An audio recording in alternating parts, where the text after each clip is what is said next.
샬롬 로중 읽어주는 제입니다. 오늘은 8월 17일 목요일 로중입니다.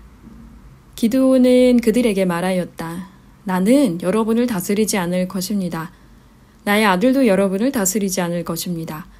오직 주님께서 여러분을 다스리실 것입니다. 사사기 8장 23절. 너희 가운데서 으뜸 가는 사람은 너희를 섬기는 사람이 되어야 한다. 마태복음 23장 11절. 사랑을 노래하고 선포하는 하루 보내세요. 샬롬 하울람. 한동안 섬김의 리더십 이런 책들이 기독교 출판계에서 아주 인기가 있었던 적이 있어요. 물론 그것 자체를 부정적으로 바라보는 어떤 흐름도 있지만 사실 그런 책이 왜 나올까를 한번 생각해 보면 그만큼 섬김이 우리 안에 많이 사라졌구나라는 성찰을 해볼 수 있습니다.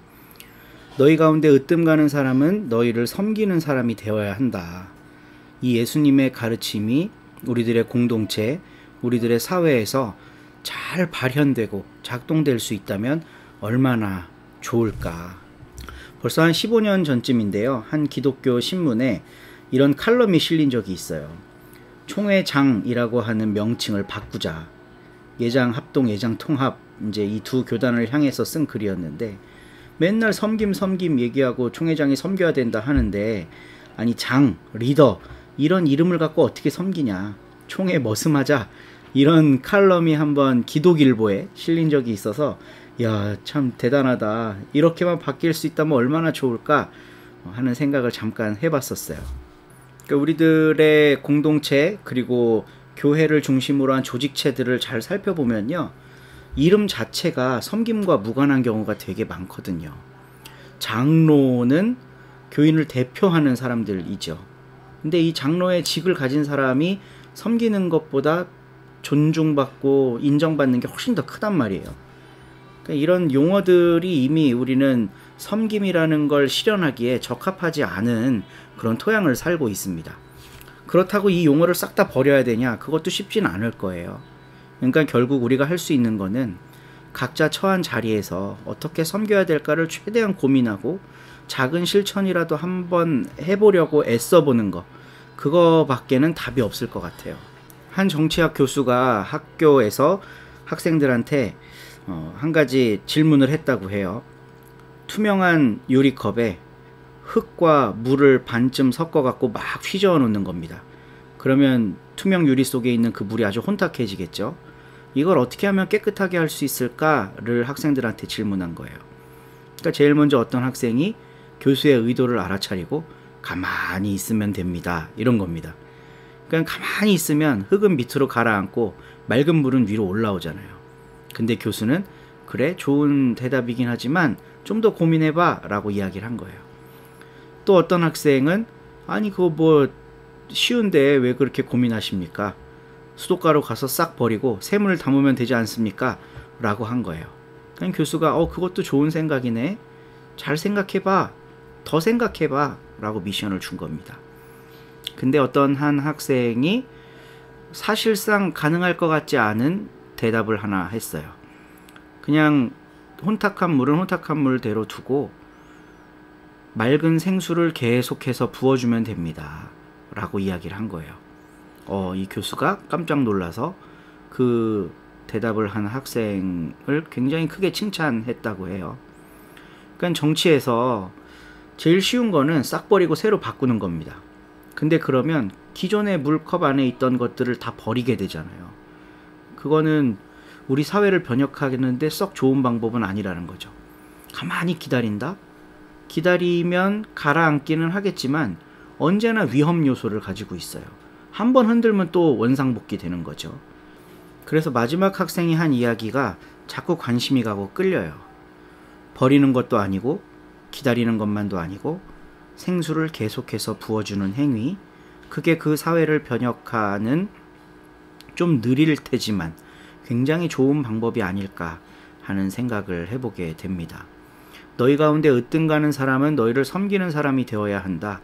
이 말씀을 우리 사회와 공동체 안에 잘 수행하기 위해 무작정 기다릴 수만도 없고 섬기지 않는 것들 싹 다 처단하고 쫓아내고 섬기는 사람으로 새로 채워넣을 수도 없고, 그냥 우리 각 사람 한 사람이 삶의 아주 작은 영역에서 하나하나 섬겨 나가는 걸로만 이 말씀을 우리들의 세상에 이루어 갈 수 있지 않을까 하는 고민을 해봅니다.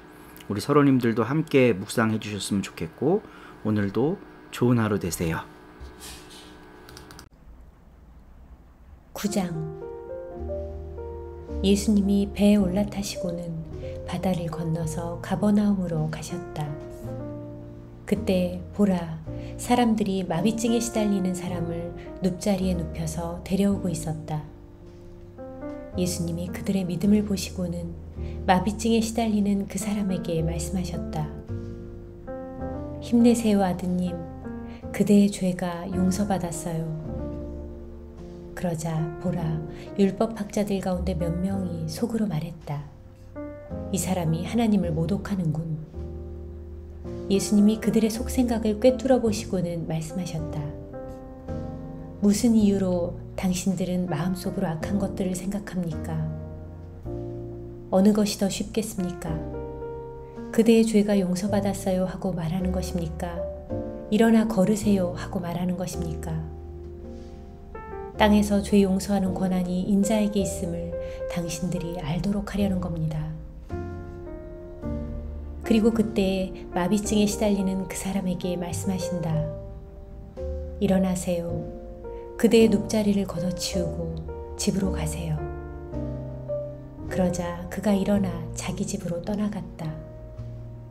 무리들이 보고 두려워했다. 또 사람들에게 이런 대단한 권한을 주신 하나님께 영광을 돌렸다.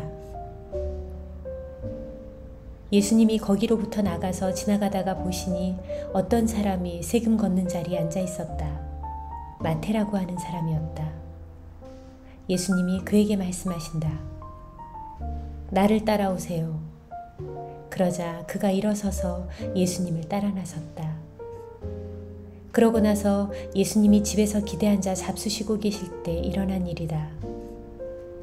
보라, 세금업자들과 죄인들이 많이 와서 예수님과 함께 기대앉아서 먹고 있었다. 제자들도 한자리에 있었다. 바리새파 사람들이 보고서 예수님의 제자들에게 따져댔다. 무엇 때문에 당신네 선생은 세금업자들과 죄인들과 어울려 잡수시는 거요? 예수님이 듣고 대답하셨다. 의사가 필요한 사람은 튼튼한 사람들이 아니라 아픈 사람들입니다. 가서 배우세요. 내가 바라는 것은 한결같은 사랑이지 희생제물이 아니다 하신 말씀이 무슨 뜻인지를요. 내가 와서 부르려는 사람은 의인들이 아니라 죄인들이니까요. 그때 요한의 제자들이 예수님께 다가와서 말씀드린다. 우리와 바리새파 사람들은 금식을 많이 하는데 무엇 때문에 선생님의 제자들은 금식하지 않습니까? 그들에게 예수님이 말씀하셨다. 신랑이 함께 있는 동안에는 결혼잔치의 손님들이 슬퍼할 수는 없지 않습니까? 그러나 신랑을 빼앗기는 때가 올 텐데 그러면 그때 금식할 것입니다. 아무도 낡은 옷에 새 천조각을 덧대어 깁지는 않아요. 덧댄 천조각이 낡은 옷을 잡아당겨 더 심하게 찢어지니까요. 사람들이 새 포도주를 낡은 가죽 부대에 담지도 않아요. 그렇게 하면 부대가 터져서 포도주가 쏟아지고 부대는 망가집니다. 오히려 새 포도주는 새 부대에 담습니다. 그래야 둘 다 탈이 없습니다. 예수님이 그들에게 이런 말씀을 하고 계실 때였다. 보라, 높은 관리한 사람이 와서 예수님께 엎드려 절하며 말씀드렸다. 제 딸이 방금 삶을 끝마쳤습니다. 그러나 오셔서 제 딸아이 위에 손을 얹어주세요. 그러면 그 아이가 살아날 것입니다. 그러자 예수님이 일어나 그를 따라가셨다. 제자들도 같이 갔다. 그런데 보라, 12년 동안 출혈병을 앓고 있는 여자가 뒤에서 다가와 예수님의 겉옷의 자락수를 건드렸다. 그는 저분의 겉옷을 건드리기만 해도 나을 텐데 하고 속으로 계속 말해왔던 것이다. 그러자 예수님이 돌아서서 그를 보시고는 말씀하셨다. 힘내세요, 따님. 그대의 믿음이 그대를 구원했어요. 그 여자가 바로 그 시각부터 나았다. 그러고는 예수님이 그 관리의 집으로 가셨다. 피리 부는 사람들과 또 무리가 어수선하게 떠드는 것을 보셨다. 예수님이 말씀하셨다. 여러분은 물러가세요. 이 아이는 죽은 것이 아니라 자고 있어요. 그러자 사람들은 예수님을 비웃었다. 무리를 내쫓으신 뒤에 예수님이 들어가 그 아이의 손을 붙잡으셨다. 그러자 그 아이가 일어났다. 이 소문이 그 온 땅으로 퍼져나갔다. 예수님이 거기로부터 나가서 지나가고 계실 때였다. 시각장애인 2명이 예수님을 따라가며 소리쳤다.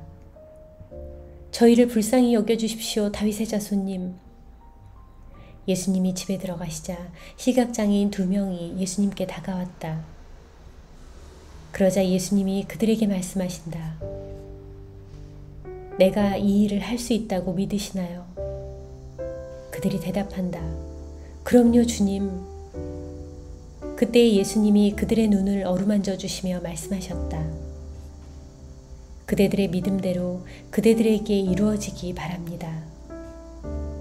그러자 그들의 눈이 열렸다. 예수님이 그들에게 단단히 주의를 주시며 말씀하셨다. 주의하세요. 누구도 알지 못하게 해야 합니다. 그러나 그들은 나가서 그 땅 전체에 예수님의 소문을 퍼뜨렸다. 그들이 나가자 보라, 사람들이 어떤 사람을 예수님 곁으로 데려왔다. 그는 언어장애인이었고 귀신 들려 있었다.